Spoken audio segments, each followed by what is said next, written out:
आज का समाज, आज की स्थितियां कैसी हैं। हमारे बच्चों की सबसे बड़ी उपलब्धि भी, सबसे बड़ी चिंता भी ये है कि वो इंटरनेट के दौर के पैदाइशी बच्चे हैं। हमारी जनरेशन वो है जिसने सारे चेंजेस को देखा। हम लोग दुनिया के सबसे रोचक जनरेशन के लोग हैं, जो मेरी जैसी उम्र के लोग हैं, 40-50। मैं 50 का हूं, आप तो 40-30 के लग रहे हैं देखने में। तो मतलब जो 40-50-55 की उम्र के लोग हैं, इतनी इंटरेस्टिंग जनरेशन इस दुनिया के इतिहास में कोई नहीं है जितनी हमारी है। हम जब पैदा हुए तो टेलीविजन आने वाला था। टेलीविजन हमारे दौर में 1975 में पैदा हुआ भारत में। टेलीविजन से लेकर फिर कलर टीवी, फिर वीसीआर, वीसीपी, वहां से होते होते फोन जिसमें घुमा घुमा के फोन करना पड़ता था। फिर थोड़े अच्छे फोन होने लगे, वायरलेस होने लगे। मोबाइल फोन पहली बार जिसमें इनकमिंग आउटगोइंग 16 रुपए पर मिनट हुआ करती थी। वो ऐसे फोन बटन वाले जिनसे आप कील भी ठोक सकते हैं, ऐसे फोन हुआ करते थे। कितने साल के बाद पहली बार स्मार्टफोन आने शुरू हुए। फिर पता लगा कि फेसबुक भी कुछ होता है, फिर पता लगा व्हाट्सएप भी कुछ होता है, फिर पता लगा कि रोबोटिक्स भी होने लग गया है, फिर पता लगा आर्टिफिशियल इंटेलिजेंस भी होने लगी है। और आज हम उस बिंदु पर आ चुके हैं। मुश्किल से 2 साल की बात है, मशीनें अंतिम रूप से इंसान को हराने वाली हैं, हर मामले में हराने वाली हैं। जो जो खुशफहमी हम सबको हैं वो सब खत्म होने वाली बहुत जल्दी। मैक्सिमम 2 साल का समय है। अभी एआई आ गई है। जिस दिन एजीआई ठीक से आ गई, एजीआई का मतलब है आर्टिफिशियल जनरल इंटेलिजेंस, और एआई की दुनिया के सबसे बड़े धुरंधर सैम ऑल्टमैन ने कल ही एक इंटरव्यू दिया, कल या परसों में, और कहा है कि चैट जीपीटी 4, जिसको आप बहुत बड़ा समझ रहे कि कमाल हो गया है, वो अगले 2 साल बाद हास्यास्पद मानी जाएगी। वो प्रिमिटिव किस्म की टेक्नोलॉजी है, इतनी हास्यास्पद मानी जाएगी कि इतना भद्दा काम भी क्या हमने किया था कभी। और आज हम चैट जीपीटी को देख के दंग रह जाते हैं। कुछ भी करना हो, फोटो बनानी हो, वीडियो बनाना हो, रिसर्च करनी हो, कुछ भी करना हो, आप चैट जीपीटी को ठीक से प्रॉम्प्ट दीजिए। मतलब मैंने कई बार ऐसा करके देखा।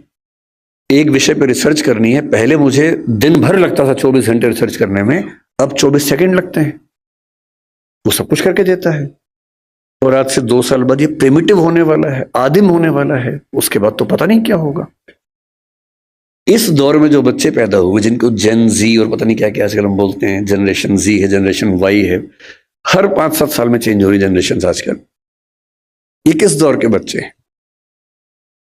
ये पैदा होते हैं जैसी माँ थोड़ी परेशान है, बाप परेशान है, खट से उसको मोबाइल फोन दे दिया, ये टेलीविजन पे लगा दिया कोई अच्छा सा टीवी चैनल जिसपे वो सब आ रहा है, राइम्स आ रही है, अच्छी अच्छी वीडियो के साथ आ रही है, कार्टून फिल्म आ रही है।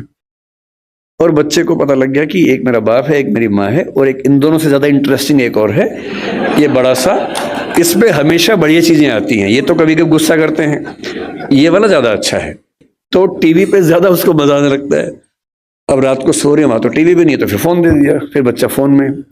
कई बच्चे आजकल ऐसे हैं जो किताब जब पहली बार देखते हैं, किताब पे ऐसे ऐसे करते हैं, क्योंकि वो जिस दौर के बच्चे हैं उनको अखबार पे, किताब पे, इतना ही नहीं, दीवार पे ऐसे करने लग जाते हैं, टेबल पे ऐसे करते हैं कि बड़ी क्यों नहीं हो रही टेबल, क्योंकि वो क्या करें, उसी दौर के बच्चे हैं। ये तो मजे की बात है कि अच्छा फोन है, माँ की चिंता कम, बाप की चिंता कम हो गई, फोन दिया, हम मस्त हो गए। लेकिन साथ में और क्या क्या आता है। इन बच्चों का खेलने का मन नहीं करता, क्योंकि इनके पास खेल से ज्यादा रोचक चीजें हैं। मुझे अच्छे से याद है कि हमने पहली बार 5वीं-6ठी क्लास में जाके ऊट पटांग चीजें पढ़नी देखनी शुरू की थी स्कूल में। पहले क्या है, पेरेंट्स हैं घर में, पेरेंट्स के होते हुए हिम्मत नहीं हो सकती, ना दिमाग में कुछ आता था। स्कूल गए, हर स्कूल में क्या होता है, एक आध बच्चा होता है जो नेता होता है क्लास का, जो कहीं कहीं से ज्ञान लेके आता है और सारे बच्चों में डिस्ट्रीब्यूट करता है कि भैया तुम तो बच्चे हो, तुम्हें नहीं पता दुनिया कैसे चल रही है, ये है असली चीजें। तो मुझे याद आता है कि शायद 6ठी-7वीं क्लास में पहली बार हमारी क्लास का एक छठा हुआ बच्चा था, कुछ किताब लाया था, कुछ फोटो वोटो थी उसमें ऊट पटांग सी, हम सब ने देखी, हम समझ भी नहीं पाए कि ये सब क्या है। पर ये हमें पता लगा कि इसको देखने से आदमी बड़ा माना जाता है, स्मार्ट माना जाता है। लेकिन तब भी क्या था कि एक रिसेस में, एक कोने में जाके 2-3 लोग बैठ के देख रहे हैं, और जैसे टीचर दूसरी जगह से भागे वापस। और इतना ही एक्सपोजर हमारा हुआ करता था। 12वीं क्लास हो गई, कॉलेज में आ गए, उसके बाद भी वैसा एक्सपोजर नहीं था कि आप बिगड़ने के लिए हमेशा तैयार हैं, ऐसा नहीं है। दुनिया बहुत कंट्रोल्ड किस्म की थी, रेगुलेटेड किस्म की थी। अब इंटरनेट की दुनिया है। आप जितने भी स्मार्ट माता पिता हों, आपके बच्चे आपसे ज्यादा स्मार्ट हैं। और अगर आपको लगता है कि आप इंटरनेट और मोबाइल और डिवाइसेस में उनका मुकाबला कर पाएंगे, तो आप बच्चे हैं, नहीं कर सकते। वो हमारे बस की बात नहीं है, संभव नहीं है। आप टाइप करते हैं मैसेज, एक एक उंगली ऐसे करते हैं, ऐसे करके आपको जैन टाइप करना है, जे, फिर देखा ए कहाँ, AIN, और वो फोन पे ऐसे टाइप करते हैं सामने देखते हुए, और गलत नहीं होता है, एक एक की सही दबाते हैं। आप उनसे मुकाबला करने का सोचते हैं। आपको प्लेटफॉर्म पता भी नहीं होंगे, वो उन प्लेटफॉर्म पे जाते हैं। 5 साल का बच्चा जब स्कूल जाने लगता है, उसी समय उसको पता लग जाता है कि क्या चीजें दुनिया में है, जो पहले पता लगती थी 15 के आसपास की उम्र में, 13 के आसपास की उम्र में। फोन आपने उसको दे रखा है ताकि हमें परेशान कम करे। फिर वो फोन में पहली बार सर्च करता है कुछ, अभी उसको ये नहीं पता कि सर्च हिस्ट्री डिलीट कर सकते हैं। तो बाप पकड़ लेता है, पिटता है बच्चा। फिर उसका स्कूल का फ्रेंड बताता है कि नहीं, इनकॉग्निटो जाना है।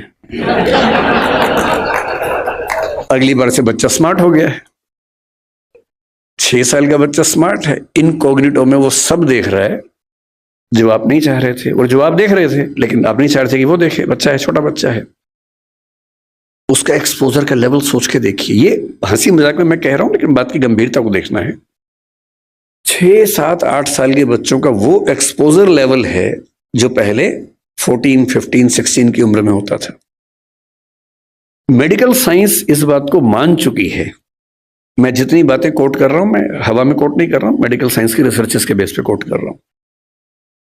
आपको आश्चर्य होगा, आज से 1 महीने पहले एक रिपोर्ट आई है, लगभग पूरी दुनिया में प्यूबर्टी की एज 1 साल कम हो गई है, जिसको टीनेज बोलते हैं कि 13 साल की उम्र में टीनेज आती है, बच्चियों को मासिक धर्म शुरू होता है। दुनिया भर में उसकी एज 1 साल कम हो गई है। और ये ऐसे नहीं हो गई है, ये एक्सपोजर से होती है। लड़के भी जल्दी मैच्योर हो रहे हैं। जो हरकतें 15, 16, 18 में ठीक लगती हैं, किसी बच्चे के मन में भाव आने चाहिए, 8, 9, 10 में वैसी बातें हो रही हैं। ये तो फिर भी छोटी बात है। इसके बाद जो होता है तो बच्चे ही। एक्सपोजर बहुत बड़ा मिल गया है। जब वो नेट पे जाते हैं, तो नेट पे जो पिशाच बैठे हुए दुनिया भर में, जो साइबर ठग हैं, जो साइबर क्रिमिनल्स हैं, वो इसी ताक में है कि बच्चे मिल जाएं। उनको पता है कि बच्चे का मनोविज्ञान क्या है। वो हैकर्स हैं, वो हैक कर लेंगे कि उस बच्चे ने क्या क्या सर्च किया है, उसकी पूरी कुंडली खोल लेंगे कि बच्चे का इस समय मन कहां अटका हुआ है। अगर 9, 10, 11, 12 साल का कोई लड़का है जो कुछ ऐसे वीडियोस देख रहा था या इमेजेस देख रहा था, उसमें भी देख रहे हैं कि कैसी रेस, व्हाइट रेस उसको पसंद है, कि इंडियन तरह के लोग पसंद हैं, फिर उनकी तरफ से उसी रेस का वैसा ही सुंदर दिखने वाला व्यक्ति, फीमेल, और यदि कोई बच्ची है तो वो मेल, उससे इंटरेक्शन शुरू करेगा, उससे बातचीत होने लगेगी। धीरे धीरे उसको वो उलझाएगा अपनी बातों में।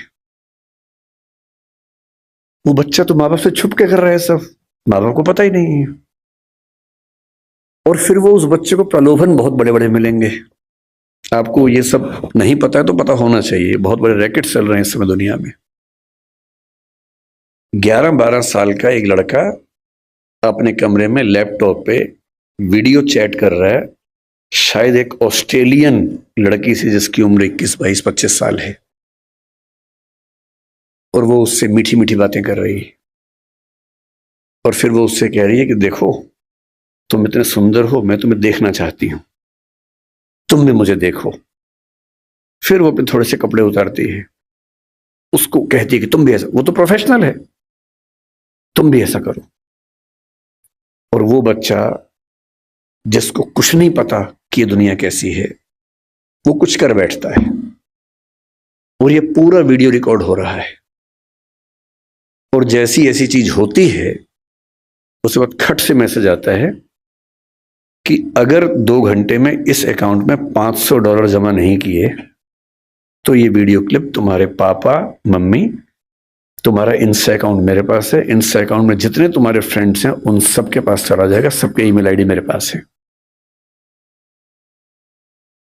इसको बोलते हैं सेक्सटॉर्शन। और ये इस समय टीनेजर्स की दुनिया की सबसे बड़ी क्राइसिस है। बड़ी बात नहीं है कि हम में से किसी का बच्चा झेल चुका हो, बड़ी बात तब होगी जब उसने आपको बताया हो। और अगर आपको नहीं बताया है और आप इस खुशफहमी में कि ऐसा हमारे बच्चे को हो ही नहीं सकता, तो फिर कह रहा हूं कि हम इस बात से अनजान हैं कि हम किस स्थिति में हैं। अपने बच्चों से बात करना शुरू कर दीजिए। पहली बात तो ऐसा ना हो, और हो जाए तो आपसे बात कर ले। कई बच्चे झेल नहीं पाते, पैसा होता नहीं है, पैसा होता तो देते हैं। और $500 का मामला नहीं है, वो पहली बार का मामला है, उसके बाद फिर उतना मामला है, अगली बार फिर उतना मामला है।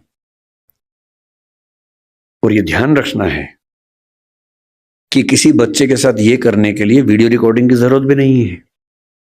हम एआई के जमाने में हैं, डीप फेक से कुछ भी हो सकता है।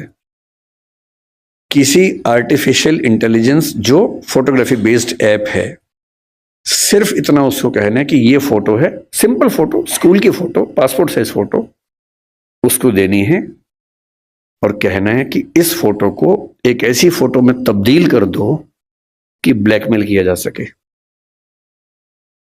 किसी के साथ भी हो सकता है।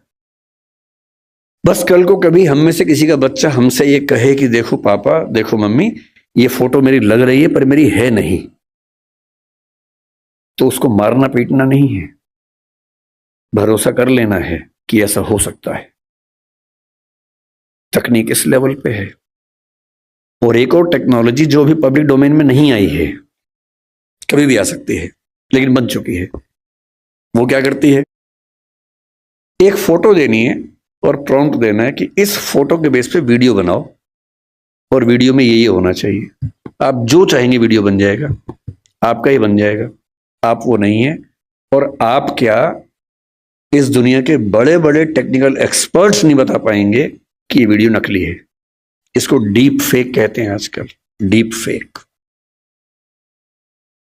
हमारे आपके बच्चे इस खतरे से गुजर रहे हैं और ये आज नहीं तो कल हम सबके बच्चों को झेलना है।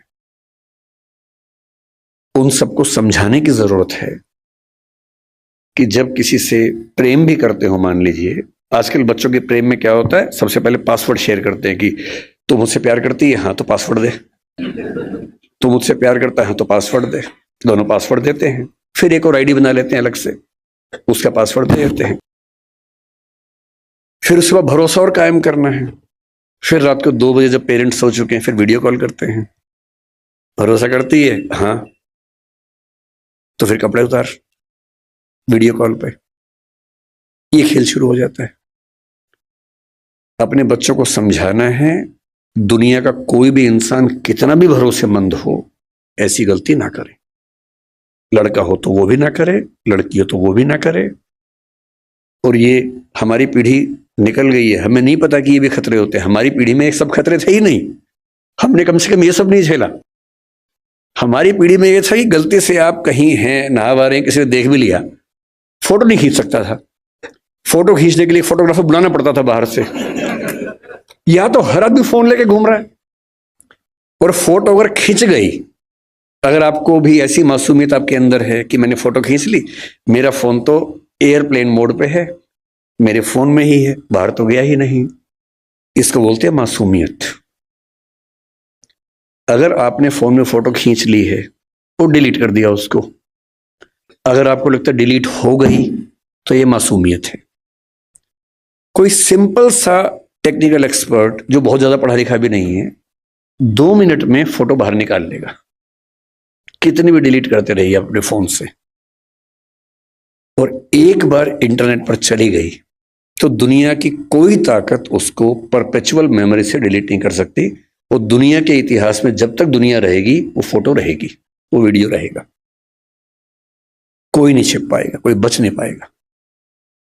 और जब बच्चे इस दौर से निकलते हैं उनको एंजाइटी होती है, डिप्रेशन होता है, और उस समय उनको जरूरत होती है किसी ऐसे व्यक्ति की जो उनसे ठीक से बात करे, उनको समझे। अभी 2 महीने पहले एक वेब सीरीज आई है दहाड़ नाम की, अगर नहीं देखी है तो उसको देखिए, वो कई मामलों में अच्छी वेब सीरीज है। मैं उसका प्रचार करने के लिए नहीं आया हूं, तो संयोग से मुझे अच्छी लगी तो बता दिया। जो मैं कहना चाह रहा हूं उसमें क्या है, उसमें एक पुलिस का एसएचओ है, एसएचओ है या डीएसपी है शायद, एक अधिकारी है पुलिस का। उसी के जुरिसडिक्शन में एक स्कूल में उसका बेटा पढ़ता है, और स्कूल से कंप्लेंट आई कुछ बच्चे एक मोबाइल फोन एक कमरे के अंदर देखते हुए पकड़े गए हैं। वो मोबाइल फोन वही है जिसको उसका बाप ढूंढ रहा है किसी क्राइम की इन्वेस्टिगेशन के लिए, वो नंबर ट्रेस कर रहे थे, वही नंबर है। तो बाप और पुलिस की पूरी टीम भागी है, और प्रिंसिपल ने कहा कि वो बच्चे इस कमरे के अंदर हैं। अंदर गया तो उसका अपना बच्चा ही है। वो बच्चा क्रिमिनल नहीं है, वो तो गलती से फोन उसके पास आ गया, वो वाला जो फोन क्रिमिनल का था उसके पास आ गया। और तब वो पुलिस वाला देखता है कि उसका बच्चा और उसके 3-4 दोस्त वो सब वीडियोस देख रहे हैं जो 9-10 साल के बच्चे को नहीं देखने चाहिए थे। लेकिन उसके बाद सबसे इंटरेस्टिंग बात क्या है, घर जाके वो पुलिस ऑफिसर अपने बच्चे के साथ बैठता है, और कम से कम 2-3 मिनट का सीन है। किसी फिल्म या वेब सीरीज में 2-3 मिनट का मतलब बहुत बड़ी बात होती है। जब हम फिल्म लिखते हैं तो हमारा टारगेट होता है कि कोई भी सीन 1 मिनट से ऊपर का नहीं होना चाहिए किसी भी हाल में, वरना लोग बोर हो जाते हैं। मैक्सिमम 1 मिनट होता है। 2-2.5 मिनट तक एक थीम पर बात चल रही है, इसका मतलब डायरेक्टर चाह रहा है कि यह बात ठीक से पहुंचे। और बाप अपने बेटे को सिखा रहा है कि बेटा ये चीजें इस रूप में नहीं होनी चाहिए, इस रूप में होनी चाहिए, सही उम्र में होनी चाहिए। और तुम जो वीडियो देख रहे थे उसमें लड़की को ऑब्जेक्ट की तरह इस्तेमाल किया जा रहा था। लड़कियां ऑब्जेक्ट नहीं होती हैं, इंसान होती हैं। तुम्हारी माँ, तुम्हारी बहन भी लड़की है। ध्यान रखना, जिससे प्रेम करो, जिससे शादी करो, वैसा ही सलूक करना जो चाहते हो कि तुम्हारी बहन के साथ भी हो। ये होती है बाप की जिम्मेदारी, ये होती है माँ की जिम्मेदारी कि जब बच्चे उस रास्ते पर जाए तो उनको थोड़ा समझाए कि क्या करने की जरूरत है।